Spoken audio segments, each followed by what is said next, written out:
major and a math minor. I'm a sophomore here at Northeastern, graduating in 2015. That's me sitting in my office this summer.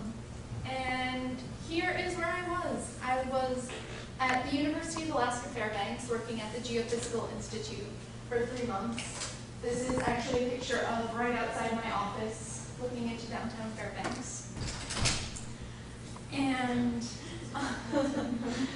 I had an REU there working with 3 other students, and those are our professors. So how did I get there?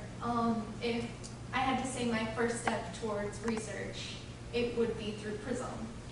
I have been involved in PRISM for as long as I've been at Northeastern. I started in the summer discovery program. In the preview, I did the lecture series, I did the spring class, I did the summer discovery program.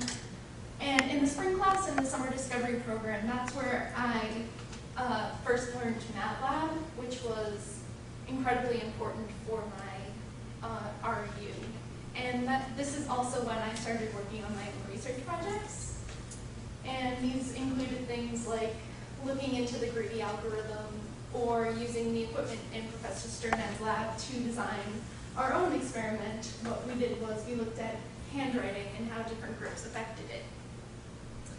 So I had this experience, and it really was this experience in the lab that cemented my desire to do research, to actually be in there and doing things and discovering things that no one had thought to discover before.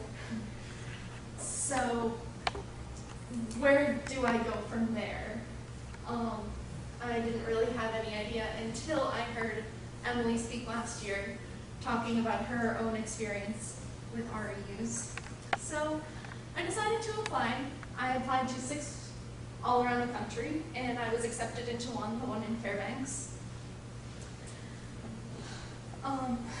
So I have a lot of advice if REUs or any like summer internships is what you would be interested in. The best thing I think I did was talking to my co-op advisor, because she had a lot of advice and support for me while I was doing this process. And I also didn't limit myself at all by geography. I know there are a lot of opportunities in Boston, but those ones probably also have a lot of competition, so you may want to consider looking further than just the immediate area. And also, I guess that was for personal reasons, because I got to go on a huge adventure. What's more adventurous than going 5,000 miles away from your home?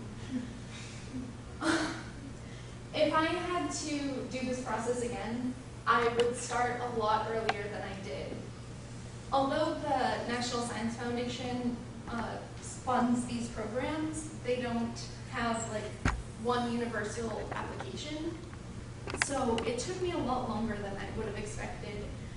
And each application ranged from, say, a 1-page form that you had to fill out to multiple short answer questions and resumes and getting letters of recommendation. I also would have looked outside my major. I only applied to REUs that were listed as physics REUs, where I could have just as easily gone for a math one or a chemistry one.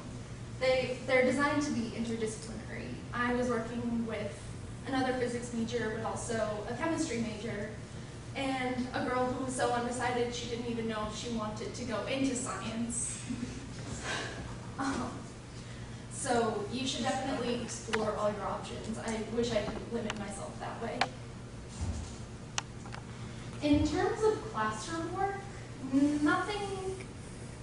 only PRISM directly helped me, because that's what taught me MATLAB, and I needed that for the programming for my REU, and then I also used the knowledge I had from MATLAB to learn a different language, which was VI. I had to learn a lot of different commands to implement the larger program. And the science and math classes I had taken here helped me in that they built a foundation and I could build up on that, but it was a lot more important that I knew how to get the information I needed. I was lucky enough that there was a library right downstairs that I could go to and brush up on chemistry, atmospheric science, thermodynamics, volcanoes, anything at all that I could have possibly needed to know about. Volcanoes are hilarious.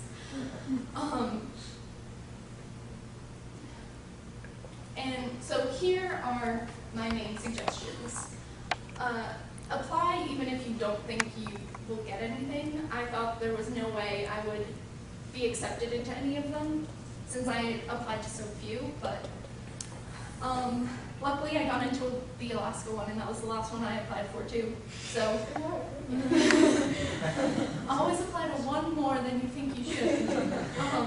You also need to talk to professors early because you do need to be building these relationships. So they feel comfortable and will have time to write you the letters. Also, as a heads up, most REUs require 2 letters of recommendation. You should also double check all the requirements. Some require you take certain classes. For the physics ones I was looking at, most required that you had taken at least up to modern physics.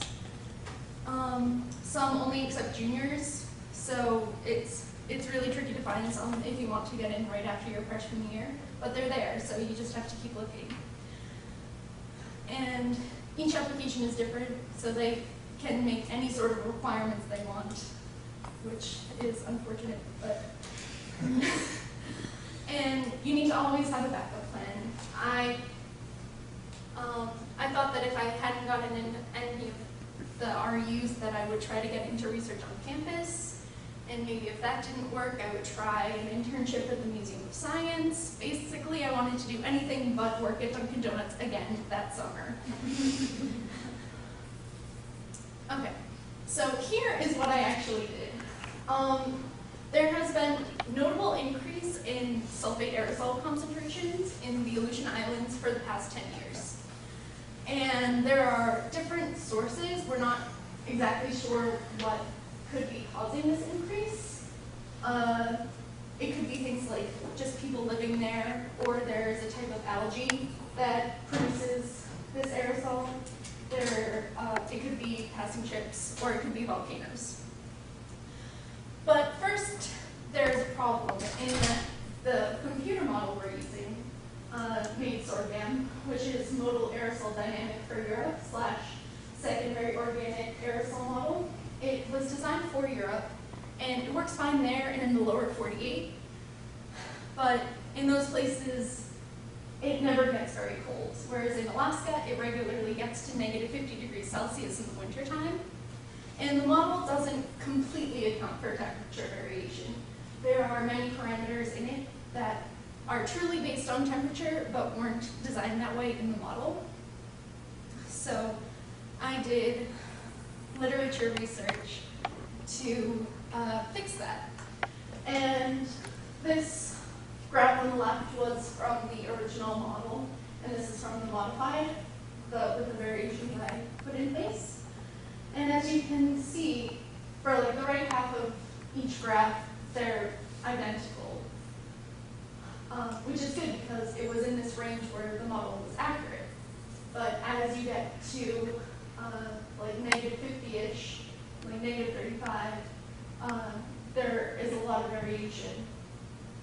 And now this is more accurate because it's using the parameters the way they are in real life, and they are, and it's accurate for the entire range as opposed to just the warmer range. And then they will be using the modifications from now on. And we also looked at it with volcanoes and found that volcanic activity is one of the reasons why the aerosol concentration is increasing. So, does anyone have any questions? There's also my email address if you would rather email. What was it like working in Alaska? it was pretty awesome because just with the research, just tying it in with the research, like everything I was doing there, I could go out and see in real life. One of the reasons human beings will increase aerosol concentration has a lot to do with pets.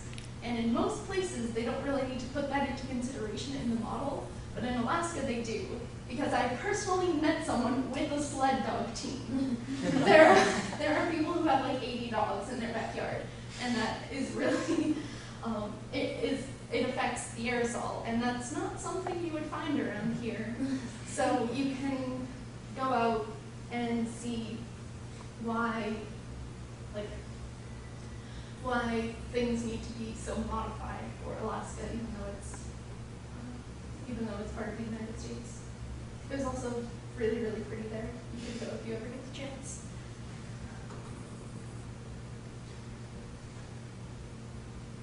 Any other questions?